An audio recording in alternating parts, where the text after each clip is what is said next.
போதும். முருகன் கிட்ட என்ன கேட்டுட்டு இருந்தீங்க? புஷ்பாக்கு மட்டும் அழகான பொண்டாட்டி, எனக்கு மட்டும் ஏன் இவள கட்டி வச்சுன்னு கேட்டுட்டு தான் இருந்தீங்க.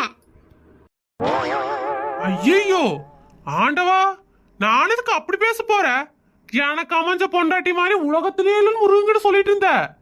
நீ எவ்வளோ ஒரு அழகு, உன்ன மாதிரி யாராவது சமைக்க முடியுமா? பொய் கன்றாவி, இந்த சமையல வாயில வைக்க முடியுதா? என்ன அந்த பக்கம் போனங்களே? இல்லமு பார்த்தா மனைவி அமைவதெல்லாம் இறைவன் கொடுத்த வரன்னு சொன்னாங்க. அதான் இன்னைக்கு முருகருக்கு நன்றி சொல்லிட்டு இருந்தேன். ஓ அப்படி வரீங்க. சரி சரி, ஒரு நிமிஷம் இருங்க. முருகர் கிட்ட நான் ஒரு வேண்டுதல் வச்சுக்கிறேன். அப்பனே முருகா, எனக்கு இருக்கிற அழகுக்கு அல்லு அர்ஜுனா மாதிரி ஒரு புருஷனை கொடுக்காம ஆனந்த பாபு மாதிரி புருஷனை கொடுத்துருக்கற. ச்சே, வர வர உன்னோட ஓரவஞ்சனைக்கு அளவே இல்ல முருகா.